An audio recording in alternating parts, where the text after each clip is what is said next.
Historicamente, houve um apagamento da literatura feminina. No cordel, por exemplo, muitas cordelistas tiveram que lutar para garantir espaço e algumas, inclusive, tiveram que recorrer ao pseudônimo masculino para terem suas obras publicadas.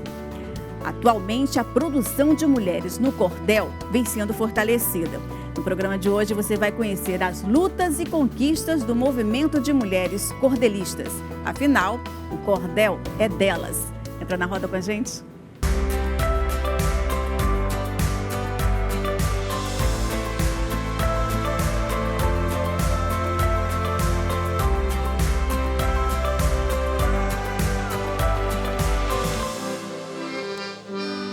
Maria, Maria é o dom, é a cor, é o suor, é a dose mais forte e lenta de um agente que ri quando deve chorar e não vive, apenas aguenta. Mas é preciso ter força, é preciso ter raça, é preciso ter gana. Sempre quem traz no corpo essa marca. Maria, Maria mistura a dor e a alegria. Maria, Maria é o som, é a cor, é o suor, é a dose mais forte e lenta de um agente que ri quando deve chorar e não vive, apenas aguenta.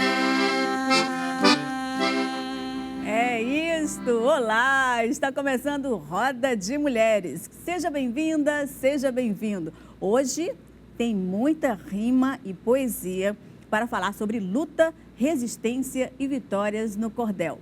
Estamos recebendo as cordelistas Júlia Oliveira, Kênia Diógenes, Bia Lopes e a cantora e cordelista Francine Maria, que vocês ouviram agora. A Francine Maria cantando e abrindo brilhantemente o nosso programa. Muito obrigada. Sejam bem-vindas, meninas. É um grande prazer receber vocês. Então, eu acho que a palavra resistência, ela define muito essa luta por visibilidade no cordel. Qual a opinião de vocês? A Isabel Nascimento, ela tem uma frase que eu gosto muito, acho que as meninas aqui já escutaram, que ela diz: ser mulher no cordel é ser resistência dentro da resistência. E aí, por que Bel fala isso? Porque o cordel, durante muito tempo, ele também foi uma literatura marginalizada, né? Nem era considerada literatura por alguns acadêmicos, alguns estudiosos, era colocada ali como uma subliteratura. E hoje o nosso cordel ele é patrimônio imaterial cultural do Brasil. Então, do jeito que o cordel lutou para se estabelecer como uma literatura, as mulheres cordelistas, na nossa percepção, né, no que a gente estuda, também lutaram para se estabelecer como autoras, como escritoras, né? Eu acho que as meninas aqui acompanham isso e também tem na sua própria história, talvez, uma resistência, né? Uma luta para se colocar nesse lugar. Na verdade, assim, ser mulher é estar resistindo, né? Quando a gente sobrevive, fica viva mesmo, né? Diante de tanta atrocidade, já é resistir. E dentro do cordel, a gente resiste em todos os espaços. Eu lembro muito bem que eu comecei a escrever cordel muito recentemente, certo? Eu comecei já na maturidade, apesar de sempre gostar. Mas até bem pouco tempo, quando se falava em convidar alguém do cordel lá na minha região, o meu nome não aparecia, não era uma possibilidade, né? E só depois que a gente vai fazendo aquele trabalho miúdo, né? Aquele ali vai e aceita diversos convites e vem com essa voz que é potência. Você é de Tabuleiro do Norte. Eu sou de Tabuleiro do Norte, A gente que vem com essa voz que é potência, não pela altura e pelo volume, né? Que eu sou professora, mas é potência porque está ali se reafirmando, né? Aí, aos poucos, quando se fala em cordel, é que alguém lembra, né? Tem Kênia lá da Casa do Cordel. A Casa do Cordel é uma casa de cultura na minha cidade, do qual somos alguns poetas, né?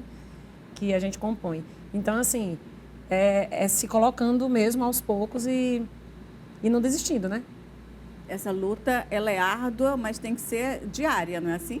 Sim, na verdade, acho que desde a nossa infância a gente já vai aprendendo o que que significa resistência, né? Desde as brincadeiras da infância, quando falam pra gente, não pode brincar disso porque você é menina, menina não faz isso, menina não se veste assim, menina não pode dizer isso, menina tem que ser quietinha, comportada, controlada, disciplinada, e aí vão podando ali a gente, menina não pode... As profissões, né, que você vai escolher ali, geralmente para os meninos, tem todo aquele padrão, e para as meninas, não, você vai ser... Tem as profissões consideradas mais femininas, né, ou feminilizadas, enfim. E aí, ela falando isso, eu estava lembrando de uma situação de um outro período da minha vida, quando eu trabalhava com música. E eu fui ser saxofonista. E onde a gente chegava para tocar, as pessoas ficavam, nossa, uma mulher tocando saxofone. As pessoas ficavam, meu Deus, como assim? Era como se fosse o acontecimento, como se fosse uma coisa totalmente fora do normal, né? E aí eu me sentia, meu Deus. Eu acredito que ela deve ter sentido muito isso também. É exatamente isso que eu te perguntar. Você sente isso quando você vai fazer as apresentações? Sim, desde muito nova, né? Desde os 7 anos de idade, que eu venho tentando levar essa resistência, principalmente para o lugar onde eu moro. Principalmente levar a resistência da mulher no cordel para o lugar onde eu moro. Porque como é interior... Qual o seu interior? Fica em Biapina, na Serra da Ibiapaba. Ah, sim. Então, lá não é muito conhecido o cordel, a poesia, né? Lá as pessoas gostam mais da música atual, mais daquele piseiro. Então, eu tento levar isso, levar o cordel, levar a sanfona, a música nordestina para os lugares. E eu vejo muito isso, dessa falta de mulheres no cordel, na sanfona também. É muito comum ver sanfoneiros homens, mas mulheres não. Então, eu tento levar tanto essa resistência, até também como... Eu, né, ainda sou jovem e desde pequena eu tento levar isso. Mas essa nova geração que está vindo aí, você sente que ainda existe esse machismo aí dentro? Você percebe alguma mudança? Ainda percebe-se, né, querendo ou não, esse certo machismo. E desde 1827 que a gente tenta resistir a isso, né, esse machismo. Então foi criada a Lei Maria da Penha para defender a gente. Foi criada também a permissão da gente poder votar, né? Antes não era permitido. Então, é muito comum ainda ver o machismo no Brasil e no mundo. Quer dizer que você mesmo... Porque ela é uma geração, né, que vem transformando aí muito essa nossa realidade. Então, mesmo assim, você ainda percebe que dentro do seu... ali daquele meio mesmo, dos jovens, ainda persiste o machismo? Isso. Eu lembro de alguns eventos que eu fiz, tanto de cordel como de música, que, vamos dizer assim, na Bienal, né, do Livro Internacional do Ceará e na Bienal Internacional de São Paulo, também que eu participei, eu via muitos homens cordelistas, muitas pessoas cantoras que eram homens, né? Ainda havia falta de mulher nessa parte do ramo da música, na parte do cordel. A gente só via mesmo passeando e vendo eles declamando ou cantando. O espaço ainda precisa ser ocupado, não é assim, Tem Juliana? até uma pesquisa recente, Lana, falando que... Você falando das novas gerações, né? E mostra como a gente ainda tem muito trabalho pela frente, né? E como um programa como esse também é importante, né? Porque chega, né? Tá um programa que além de estar na TV, está na internet, então chega, né, nas pessoas. Ninguém vai poder dizer que não teve a oportunidade de pensar e de dialogar, né? Mas tinha saído uma pesquisa recente que eu vi, que falava que essa geração, né, de agora, as meninas têm tido uma tendência mais progressista, né, de pensamentos mais abertos, acho que vocês viram, né? Vi. E que os meninos ainda estavam numa tendência mais conservadora. E aí eu também entendo isso, assim, a gente sabe que avançou, mas eu também entendo, porque aí eu lembro de novo, né, dos movimentos de mulheres. E a gente sempre usa muito esse exemplo, que é o exemplo seguinte. Imagine uma pessoa que está numa cama quentinho, gostosinho ali, bem enroladinho, né? E aí chega alguém e diz, rapaz, me dá um pedaço desse lençol que não tem outro lençol, não. O lençol é só esse. Essa pessoa vai ficar incomodada? Obviamente, ela está ali quentinha, quietinha no canto dela com o lençol todinho para ela.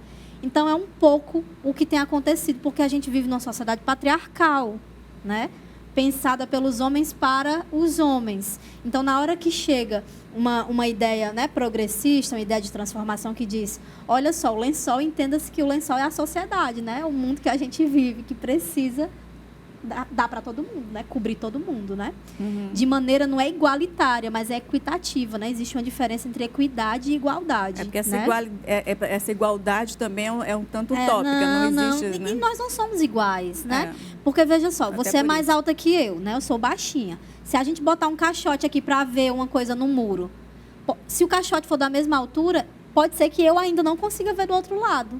Então, equidade é quando o meu caixote ele é maior porque eu preciso de um caixote maior. E você precisa de um caixote maior porque você é mais alta, menor porque você é mais alta. Então, essa é a diferença entre igualdade e equidade, né? A gente precisa entender que, primeiro, nós não somos iguais. Homens são de uma forma, mulheres são de outras. Mas a sociedade, o viver em sociedade, ele precisa ser equitativo. Nós precisamos ter os mesmos direitos, as mesmas condições, né? E esse caixote traduz-se aí políticas públicas, né? Que são importantes e fundamentais para que essa equidade aconteça. Como é que vocês enxergam isso? Então, essa equidade ela está tão distante da nossa realidade. Eu ando fazendo umas pesquisas sobre a mulher na literatura de cordel, né? Aí eu vi uma tabela, essa tabela é de 2005, mas assim, mesmo sendo 2005, né, que faz quase 20 anos, ainda assim é do século 21. Ainda é muito recente. Então, o que dizia nessa tabela? Eram diversas entidades com os acervos, né, as cordestecas dessas entidades, a quantidade de títulos que tinha cada uma delas e a quantidade de títulos escritos por mulheres.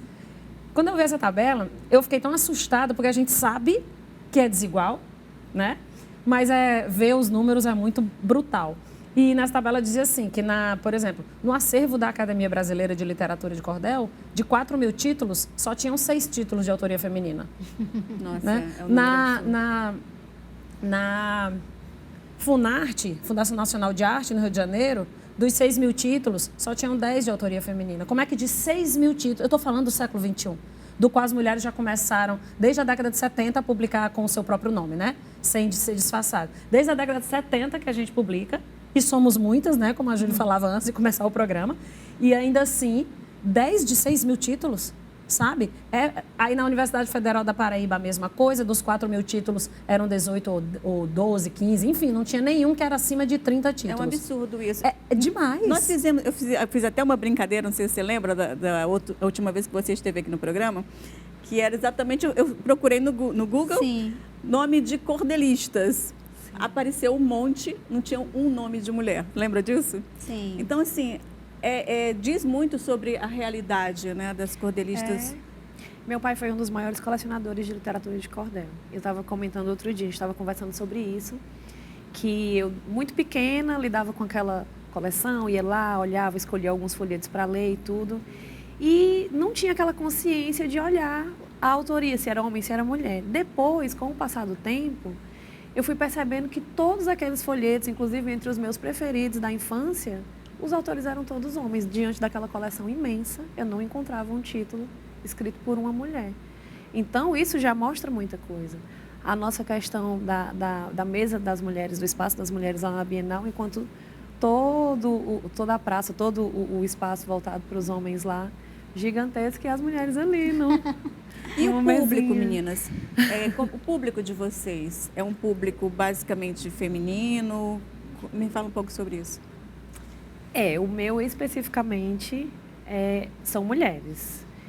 Quando eu vou nas escolas, quando eu apresento o meu trabalho, que eu falo sobre a temática, eu percebo até que os meninos ficam um pouco incomodados, assim. E as meninas já ficam, olha, tá vendo? Ficam meio que alfinetando um pouco por conta do que o cordel fala, né? É porque você fala muito sobre essa questão mesmo da mulher, sobre a questão... Sobre o relacionamento abusivo, né? Sobre essa questão que às vezes cutuca um pouco o universo masculino. Então, eu percebo que as meninas, quando termina a palestra, quando termina o evento, elas correm, vêm falar comigo, e os meninos, eles meio que ficam à parte. Já é uma... Mas essa cutucada, ela é muito importante. Sim. Eu estava assistindo até uma matéria, um depoimento de um homem mesmo, ele falando que os homens precisam sair desse silêncio, né? Porque Sim. esse silêncio mata, né? Então, assim, eles têm que se colocar também ao lado das mulheres e entender que por exemplo, o machismo, o número de feminicídio, minha gente, aumentou de forma absurda. Sim. Então, a gente tem que parar e pensar o que está acontecendo. E o cordel, ele tem muita importância nisso, né? De expandir, de divulgar essas questões. Eu lembro também de um menininho, em uma das escolas que eu fui, foi até no bairro que eu moro, que ele me chamou a atenção porque ele falou que o que eu escrevia, ele queria levar para a irmã dele. Que ele lembrava que a irmã dele tinha passado por uma situação e que seria interessante ela ler sobre, Olha aí. né, sobre isso. E aí eu vou levar para minha irmã, que eu não quero que ela passe por isso nunca mais. Isso eu achei muito interessante. Muito importante você conseguir ele ter essa tocar, né? consciência, né? De saber que alguém tão próximo a ele, uma mulher próxima a ele, que no caso é a irmã dele, estava vivendo uma situação similar à situação da história e ele queria alertá-la. Ele levaria esse alerta para ela, né? Em forma de poesia.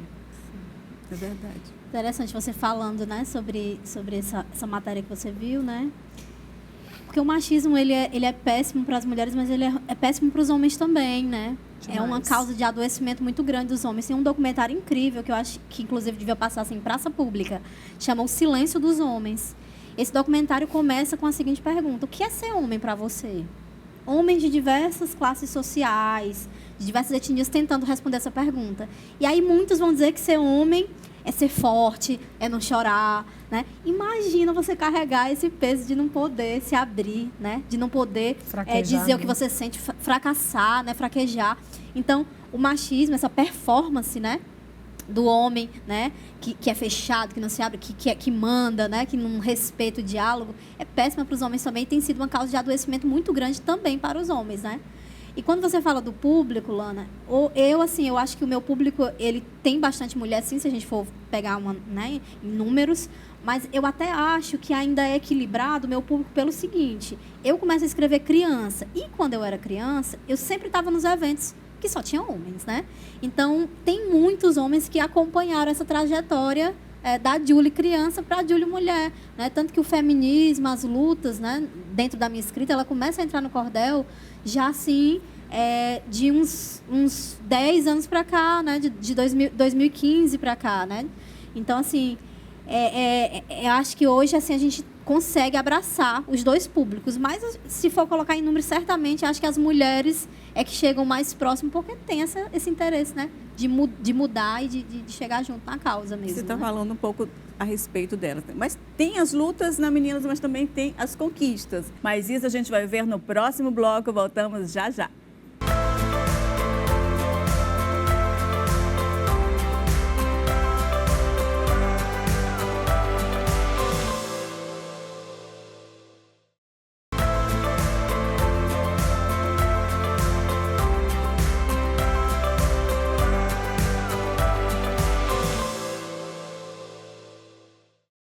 Estamos de volta com Roda de Mulheres falando sobre as lutas e conquistas femininas no cordel.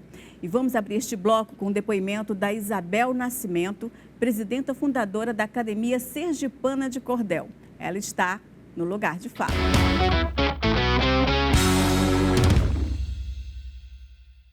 Quando uma mulher escreve, assina o nome na lista de quem paga um alto preço pelo seu ponto de vista. Nesta sociedade falha, cada verso uma batalha e cada passo uma conquista. Olá, eu sou Isabel Nascimento, poeta cordelista. Estou muito alegre por participar do programa Roda de Mulheres, principalmente pelos motivos que me trazem aqui. Falar sobre a nossa literatura de cordel, a nossa amada literatura de cordel, para as pessoas que assistem esse programa, e falar também de uma ação muito importante na qual a querida Júlia Oliveira, o Patrick Lima e eu vamos atravessar além fronteiras para fazer a difusão da nossa literatura de cordel. Quando artistas viajam para outros lugares e conhecem outras culturas, compartilhando as suas experiências enquanto artistas, evidentemente é muito bom para o artista, mas é muito bom também para a difusão dos nossos saberes, compartilhar experiências e retornar para o nosso lugar com muita riqueza, cheios de inspirações e de vivências. Isso enriquece muito a nossa literatura de cordel e eu estou muito feliz por participar dessa experiência com pessoas que eu tanto admiro. Quero mandar um abraço para todos vocês e dizer que nos acompanhem nessa viagem que vai ser muito importante para todos nós. Estamos muito felizes, otimistas e cheios de inspirações. Grande beijo. Grande beijo. E esta viagem que ela está falando é para a Holanda. Claro que a Julia vai nos contar mais detalhes dessa viagem. Fala pra gente, conte-me tudo, não me esconda nada. Então, é uma alegria, como Isabel falou, né? Quando um convite desse chega para nós entendemos não como uma projeção individual, mas como uma expansão coletiva mesmo, né? Acreditando que onde uma está, todas estão, né? Porque lá eu vou estar com o trabalho da Bia, eu vou estar com o trabalho da Kênia, da Francine. Então, quando uma mulher chega, todas chegam. E essa viagem nós vamos fazer a convite de uma universidade bem importante, que fica pertinho de Amsterdã, chama Universidade de Leiden, é uma cidadezinha pertinho de Amsterdã. E na Universidade de Leiden nós vamos apresentar um sarau chamado Vozes da Resistência. Tudo a ver com a nossa pauta aqui, né? Com a nossa conversa. E nesse sarau nós vamos homenagear, né, mulheres cordelistas, falando dessa trajetória, dessa luta, né, no cordel, mas também dessas conquistas nossas. E na ocasião, dentro desse espaço, desse congresso da universidade, nós também iremos apresentar um artigo, né, uma pesquisa que nós temos, focada no cordel feminino. Porque nós estávamos falando no bloco anterior, e a Kênia trouxe de uma forma muito bacana, como você vê os acervos pelo Brasil e tem pouquíssimo título de mulher. Isso tem muito a ver com o quê também? Com quem é que ocupa os espaços de poder e de pesquisa ainda nas grandes universidades no Brasil? Homens. Os homens se interessam por pesquisar as obras das mulheres? Ainda não. Né? Isso é um reflexo quando a gente olha para os acervos. Muitos eventos, as meninas aqui já tiveram, eu já estive, a gente escutou pessoas falarem, por exemplo, não, há poucas mulheres no cordel, por isso que a gente não pesquisa. Não é verdade, é porque não há o interesse de pesquisar. Né? Então, na hora que a gente vai para um evento desse na Holanda apresentar essa pesquisa, é muito simbólico, porque não estamos realmente indo só, né? Estamos indo juntas. Né? É um trabalho que a gente está muito feliz de fazer. E espero depois poder contar em outro momento como foi essa travessia, né? Como foi levar esse cordel para lá. Vamos contar, queremos saber, sim, com certeza.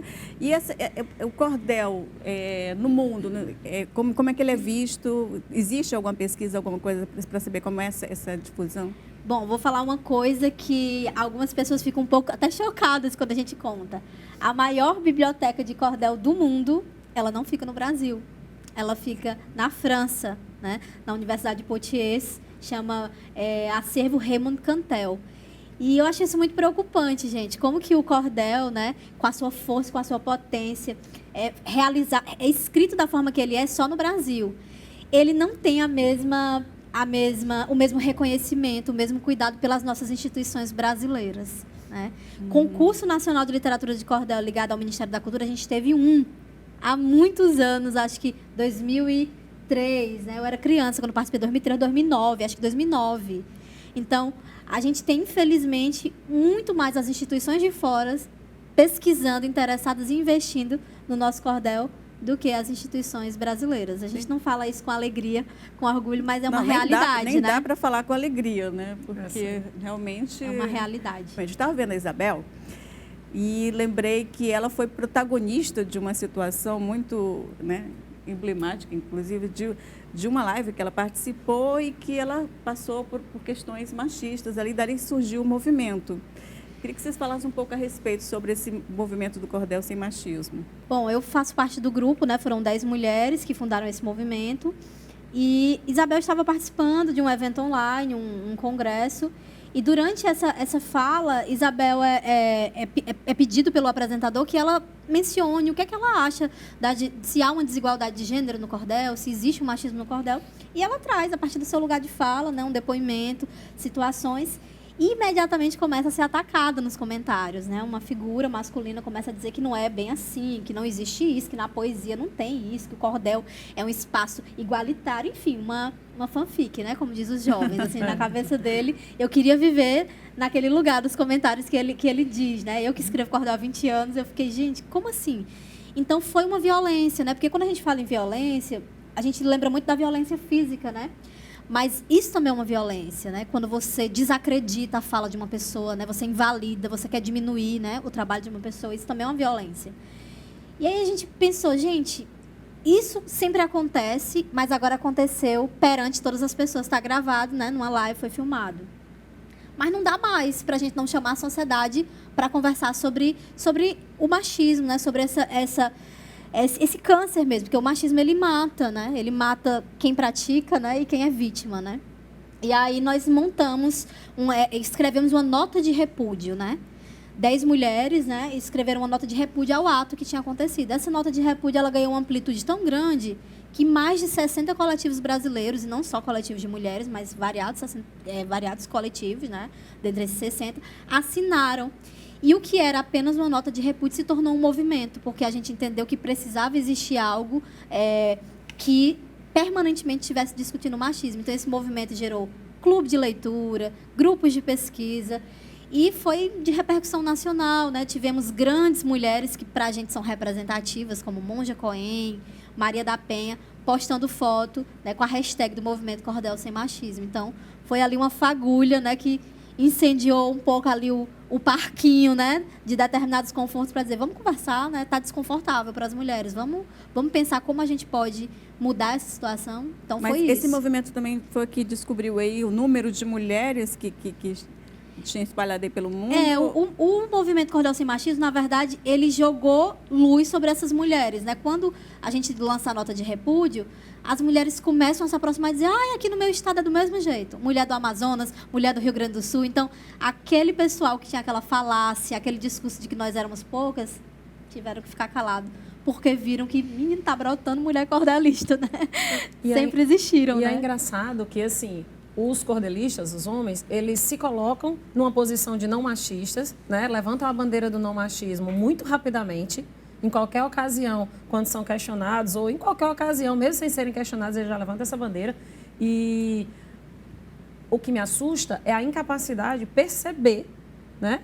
E não percebe, né? Porque, enfim, é ali, né? É estrutural. É estrutural. Né? Você já é uma coisa que vem de séculos. Você foi educado, você cresceu naquele sistema patriarcal onde o homem ele é o centro de tudo. Então, assim, você não consegue vislumbrar outro tipo de realidade, né? Você é só aquela que você conhece. E aí a gente vivendo numa sociedade que ela é estruturalmente machista, você não pode levantar a bandeira do não existe machismo no cordel. Como não? Não tem nenhum número, envolvendo a pesquisa, envolvendo o universo do cordel, que seja favorável, né? Que mostre a mulher como em situação de maioria, ou, né? Não existe esses números. De maioria, nunca. Então, assim, como não existe esse machismo no cordel? Fora as diversas falas que são tomadas em palco, porque a da Isabel foi xingamento online. Mas, recentemente, num desses grupos de cordéis, uma mulher relatou uma situação. Ela estava no palco, o homem simplesmente, o tocador, simplesmente subiu no palco enquanto ela ainda estava falando e começou a tocar. Como se não tivesse ninguém ali. Como se não tivesse ninguém. Depois ele foi dizer que é porque tinham dito para ele que era o horário dele, mas não importa. Sim. Quando a pessoa tá... Tudo bem, o horário dele, mas é a pessoa que está ali. Sabe? E aí foi uma confusão muito grande nesse grupo, porque um dizia que ele tinha sido machista, outro dizia, não, eu conheço fulano desde sempre, ele nunca foi machista. Como não foi? Como que ele não é machista? E eu não sei nem quem é ele, certo? Eu estou falando assim ele, porque a história foi contada com detalhes. Saiu reportagem, eu fui pesquisar para ver, né, que me interessa o assunto. Mas é o tempo todo, são em todos os espaços, o tempo todo. E o tempo todo a gente tem que ficar dizendo, não é assim. Peraí que não é bem assim. A gente tem que ficar reafirmando que eles são sim, que nós somos, né? Que nós, enquanto sociedade, não nós, que nós temos essa sociedade machista. Né? Cansa, sim, por muitas vezes. Todo mês da mulher Você está explicando o óbvio sempre, cansa, né? Todo mês de março a minha fala quase é essa, porque no mês de março a gente é muito convidado, né? Muito. Aí eu digo, gente, olha, estou cansada de dizer o mínimo, o básico, o evidente. Nas escolas também, né? Eu estou fazendo um trabalho agora, passando nas escolas, com a palestra, né? A mulher no cordel e o combate à desigualdade de gênero. Aí esses dados dessa tabela que eu falei, eu trago nessa palestra. Mas é trazendo, assim, tantas obviedades, porque, assim, a mulher sempre esteve no cordel, né? Representada como menor, porque ela sempre esteve. Sim. Não estava em autoria porque não deram a ela a oportunidade de ler, né? Lá no passado, que eu digo. Sim. Não eram autoras porque não davam a ela a oportunidade de ler, escrever. Quando começaram a ler e escrever, começaram a fazer cordel, mas não podiam publicar. Quando começaram a publicar, elas foram minimizadas, invisibilizadas, começaram a dizer que eram... Nem mimimi, a expressão não existia na época. Mas começaram a dizer, não, elas escrevem coisas fofinhas ou coisas bobinhas, como se fossem coisas menores, nossos assuntos, né, nossas temáticas. Isso na década de 70, né, quando finalmente começamos a ser publicadas com o nosso nome, né? E é toda hora vencendo uma barreira, sendo resistência, né, o tema de hoje. É de tempos em tempos resistindo.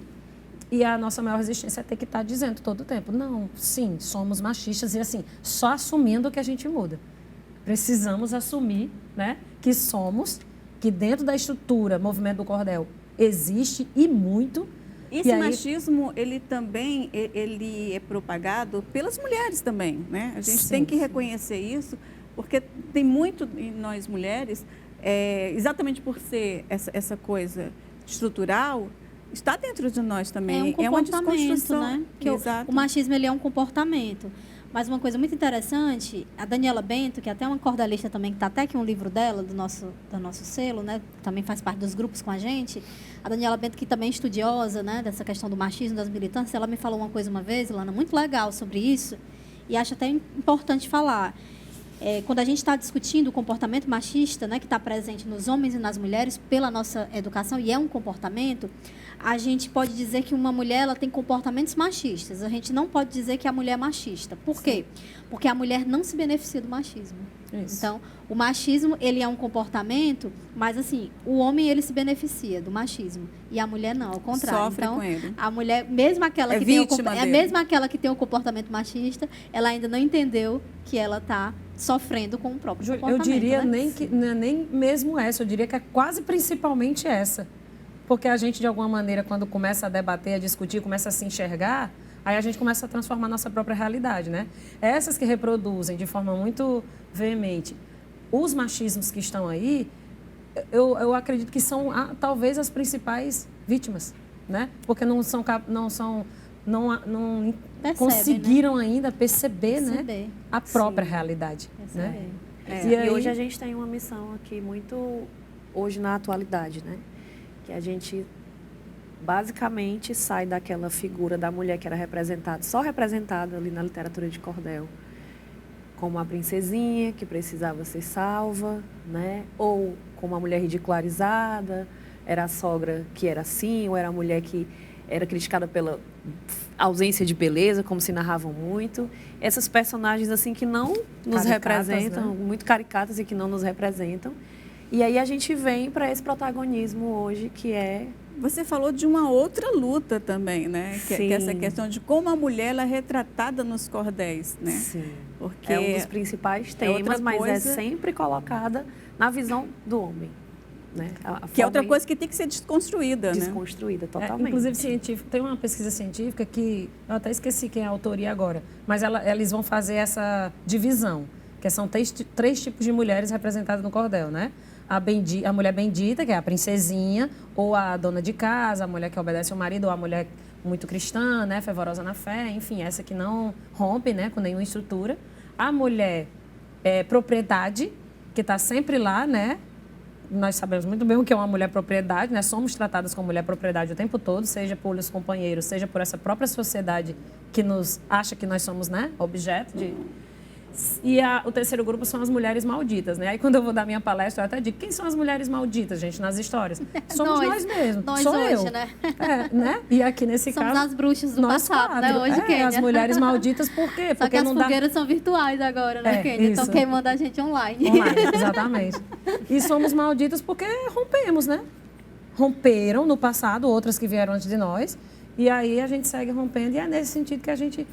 Só que a gente era representada nas histórias do cordel, escrita por homens, como você está dizendo, aí já era difundida toda uma ideia de que era maldita mesmo, de que não deve ser exemplo, de que não deve ser seguida, mas não importa, porque seguiram, né? Algumas seguiram, estamos aqui nós, né? Mas nós mulheres sempre fomos colocadas, inclusive na história, como as mulheres que traz o caos, que traz, né, destruição. Inclusive na Igreja Católica, Eva foi quem trouxe o pecado, né? Pandora abriu a caixa do... Ali a Pandora. Então, assim, tá aqui Pandora. Mas vamos falar um pouco sobre esses livros que vocês colocaram aqui, meninas. Pandora, né? Que é Fala um pouco sobre Pandora, Julie. Pois é, Pandora foi um trabalho premiado, né, em 2022, num edital aqui do governo aqui na prefeitura de Fortaleza, né? E é um trabalho que discute justamente isso, né? Tira a mulher desse lugar de causadora de todos os males, trazendo a mulher para um outro papel, né? Mostrando essa multiplicidade. Essa minha Pandora, ela é uma Pandora diferente. Ela não é a causadora de todos os males, não. Mas eu tô com esse trabalho novo, lançando, que eu vou levar para a Holanda, né? Que é a verdadeira história do pavão misterioso. Tá causando aí um alvoroço, porque a gente está mexendo com um clássico, né? Ano passado, o Pavão Misterioso, que é um cordel clássico, bastante conhecido, fez 100 anos. E aí eu e Paula Torres, que é a minha companheira aqui, que divide a pena, a escrita nesse trabalho, resolvemos escrever a verdadeira história do pavão misterioso. E aí, para saber por que é a verdadeira, só quando vocês forem ler, né? Então vamos Vou deixar esse suspense. Fica aqui o convite para ler, mas a gente vai conhecer mais do trabalho das meninas no próximo bloco. Voltamos já já.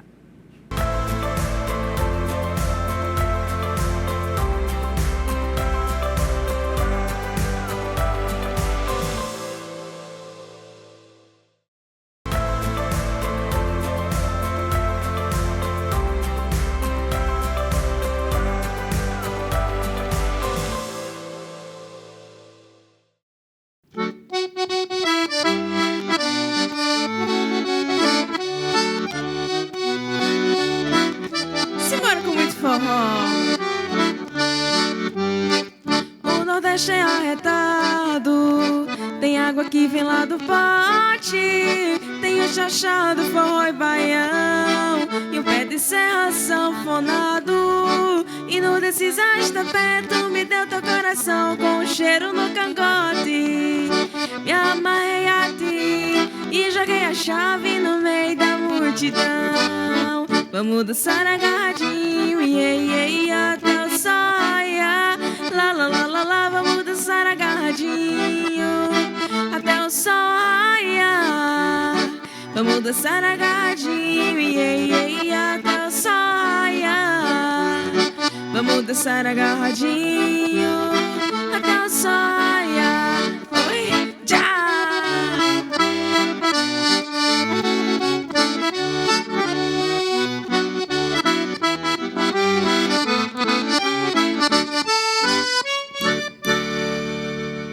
Estamos de volta no ritmo gostoso de Francine e Maria.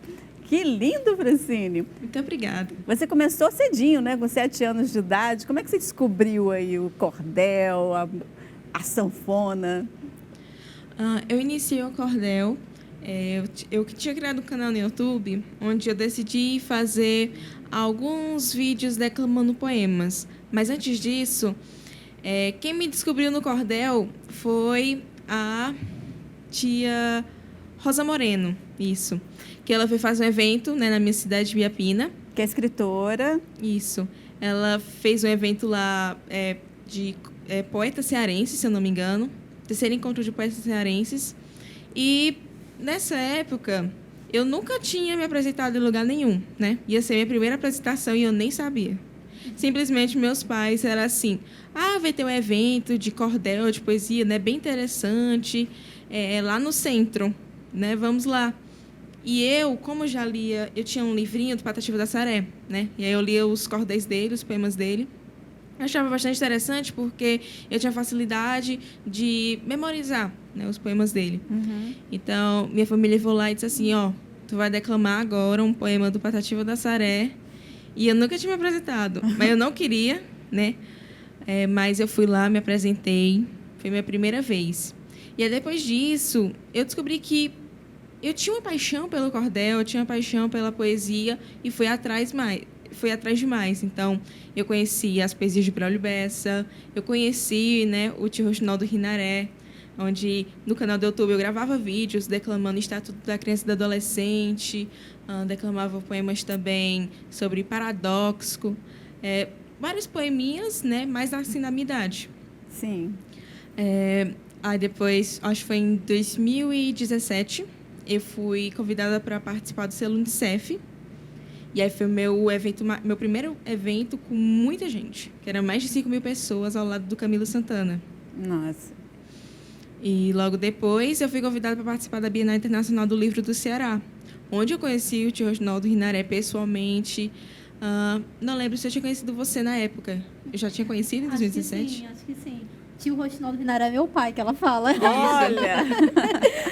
Exatamente. Acho que sim, Francine. Foi por ali que a gente se conheceu, eu acho.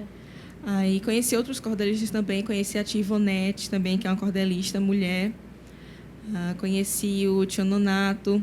E aí eu participei lá, me apresentando na... Como era o nome daquela feira? Praça do Cordel, né? Isso, a Praça do Cordel. Declamando os poemas do pai da Júlia. Ali na Bienal, né? Isso. Em 2019 eu participei novamente da Bienal.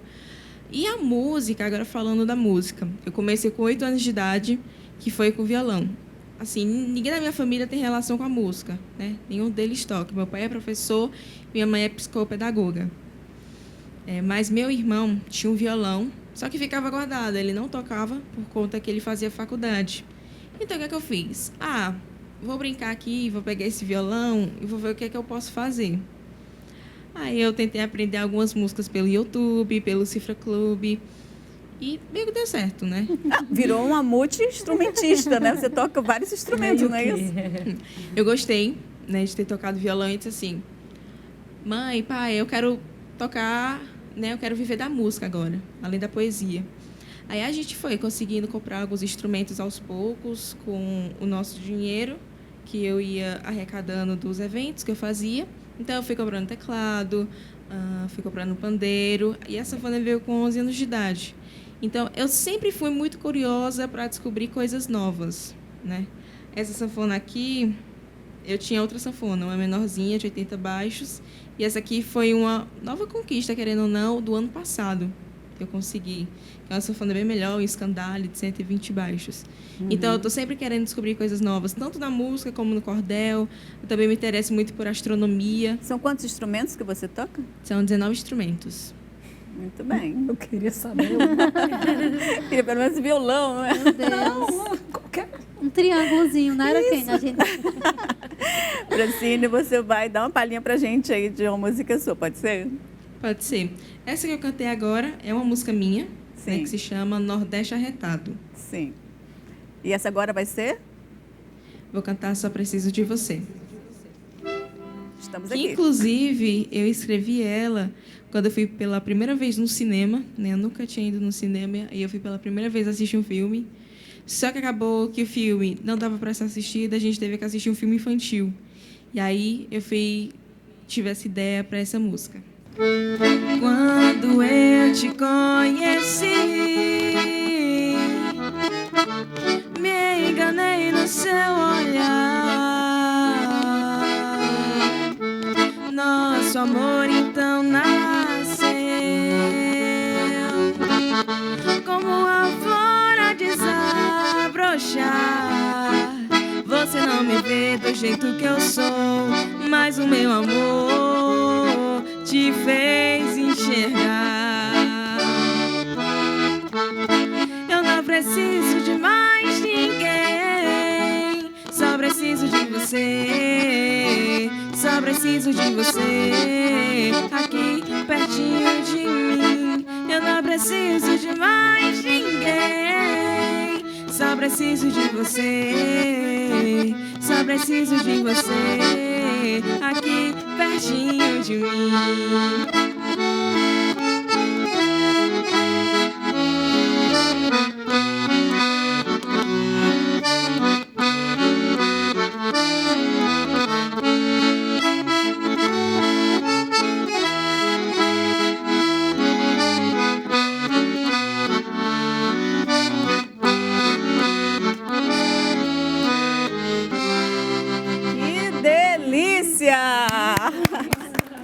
Bravíssimo. Muito obrigada. Muito lindo. Menina, você vai dar mais palhinha pra gente. Tá certo. Vamos, né? Necessitamos dessa música. Meninas, vamos ver mais livros aqui. Tem a Bia. Kênia com lançamento. E a Kênia está com o lançamento, né, Kênia? Estou com esse lançamento, né, do livro A Mulher Sem Rosto. Vale salientar, gente, que assim, ó, é muito difícil publicar um livro no Brasil, porque é caro demais e a gente não tem dinheiro. Isso aqui foi resultado de financiamento do projeto, do 10º edital de incentivo às artes, da Secult, e aí minhas palestras nas escolas, tudo isso é como resultado desse projeto. Aqui são 15 cordéis, sendo que um deles é um cordel que eu chamo de didático, né, porque vai falar sobre o feminismo, a história do feminismo, como ele se constrói, as teorias dentro do feminismo, que é o último cordel, feminismo, que bicho é esse? É uma pergunta, né? Feminismo, que bicho é esse, né? Uhum. Todos os outros 14 são narrativas fantásticas, né, que se utilizam do elemento da fantasia, viagem no tempo, ficção científica, né, extraterrestre, ou mulher que se transforma em bicho, né, mas não como nos cordéis do passado, que a mulher era transformada em bicho quando ela era pecadora, né? Uhum. Nos meus não, é quando elas se libertam de alguma amarra ali que ela está vivenciando. Então, todos os outros 14 são essas mulheres que estão vivenciando as suas seus dissabores, as suas amarguras, as suas vivências, cotidianidades, suas violências. E aí todas elas se libertam de alguma maneira dessas amarras da opressão. Mas são histórias, né? Contadas. É a vivência dessas mulheres que elas, a partir da narrativa, da reviravolta, de tudo isso, é que elas vão se libertando, né? Aqui, esse é um projeto que ficou assim, ó, lindo demais. Graficamente falando, ele ficou muito bonito. E ele foi feito todo com artistas cearenses. Essa capa aqui, né, que remete à minha cidade, à Casa dos Milagres que tem na minha cidade, porque além das histórias de mulheres, também vai falar muito sobre o nosso folclore nordestino, Sim. cearense e tabuleirense. Muito está aqui dentro, né, desse nosso folclore. Então, a coisa da rasga-mortalha, como a levadora de almas, né, Sim. aparece aqui. A história da Gia, que é uma história bem da minha cidade mesmo, também está aqui, né? Então, são elementos folclóricos fantásticos que aparecem. Então, essa capa é da Natália Pimentel, que ela é daqui de Fortaleza. Aqui é uma feira, né, com as minhas personagens. Aqui é a Lili, que é uma demônia, Lili a demônia. Aqui é a Potiguara, que é uma indígena. E a Mulher Sem Rosto, que é uma mulher que realmente... E onde é que pode adquirir esse livro? Pronto. O que acontece com ele? Por enquanto, só comigo mesmo. Entra no meu... Comigo seu em Instagram contato. mesmo? No Instagram mesmo, eu sempre olho, né? Não deixo passar um dia sem olhar, não. E está sendo adquirido dessa forma. E dentro, é bem curioso assim, ele está muito bonito porque ele é todo ilustrado, porque o projeto era de cordel ilustrado, né? Era um livro de cordel ilustrado, então tinha que ser todo ilustrado. Então, cada página, cada cordel tem uma ilustração específica, né? Ó, essa aqui é da morte de Madalena, e aqui é do sequestro de Rosa Baiana, que ela é sequestrada por extraterrestres. Então, cada entrada de cordel tem uma capa bonita, linda, e as folhas também, são todas decoradas com a temática. Ai, gente, está muito lindo o livro. Ele está muito bonito, o projeto gráfico dele. E o curioso, e assim, cada opinião minha, cada dedo meu aqui para deixá-lo assim. O curioso é que essas ilustrações internas, elas foram feitas por uma ex-aluna minha, que saiu da escola faz uns 5 anos, 4 anos. Ela começa a vai fazer faculdade, mas ao mesmo tempo ela é ilustradora. E eu estou aqui fazendo esse trabalho com ela. Todo o trabalho meu, eu peço para ela... Kênia, falar em ilustração, eu estou apaixonada por esse seu visual. Pronto, esse visual, ele foi lindo. composto para esse projeto, certo? Que maravilha. Todas Pode ficar as, em pé um pouquinho? Só todas pra as gente ilustrações... Mulher, dá certo ficar em pé com esse bicho aqui. A gente... Olha Todas que as coisa linda. São as ilustrações dos cordéis. São os cordéis do livro. São os cordéis do livro. São a morte de Feminismo, Madalena, que bicho é esse? o destino de Potiguara, Femininos o primeiro voo de Ligeiro, Nanda, primeiro que é a voo de história da Nanda. rasga-mortalha, Lili a demônia, É uma a saia menina que via poética, né? Uma cores. não saia é? poética que conta histórias É, aí. muito lindo. E o meu Instagram é cheio de como se fossem curiosidades sobre eles, né? Como que obras inspiraram, algumas obras que eu leio bastante, né? Que obras inspiraram as minhas histórias, além da minha própria vivência enquanto mulher, né? Que eu sou a princípio. Eu e vocês, quando eu digo vocês, as mulheres que estão ao meu Sim. redor são a inspiração maior, né? Mas várias obras literárias também fizeram parte, né, desse meu projeto, que é A Mulher Sem Rosto, né? E, como eu disse, todos eles têm uma reviravolta ali no meio, que essa mulher acaba se libertando. Nem sempre maldita, né? Lembra das mulheres malditas? Sim. Quase todas malditas, com exceção da Potiguara e da menina que via cores, que são 2 crianças. E aí elas ainda não são malditas, né? Porque Mas benditas são as mulheres malditas. Exatamente, exatamente. Então, é nesse sentido. Então, assim, muita violência dentro das histórias, porque não tem como, né? Uhum. Mas também muita libertação. Né? Acho que essa é a minha... Pois está aí o Instagram para entrar em contato com a Kênia e adquirir esse livro que é fantástico, né? A Bia também tem um lançamento ou não? Não, não é lançamento. Ele foi lançado em 2018. É uma Sim. trilogia, né? São 3 livrinhos. Que linda. Uhum.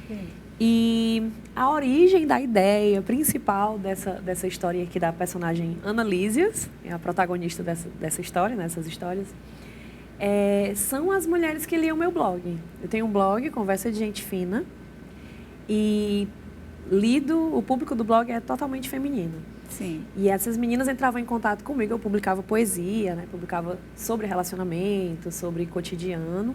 E elas liam e diziam, eu tenho uma história, transforma uma história em poesia. E aí elas desabafavam, contavam coisas que elas passavam nos relacionamentos. Algumas falavam sobre os problemas, algumas coisas algumas situações, inclusive, bem graves, assim, bem pesadas, e elas diziam, por favor, responde para mim em poesia.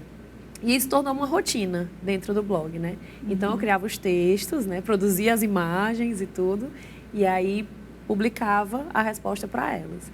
E aí eu pensei, eu já publico em poesia, né? Então, depois disso veio a ideia do livro Incondicional, que era fazer uma história, pegando a história de todas essas meninas e transformar num romance onde eu pudesse falar para todas ao mesmo tempo, né? Que abrangesse Ele está a todo todas em ao mesmo cordel, tempo. claro, né?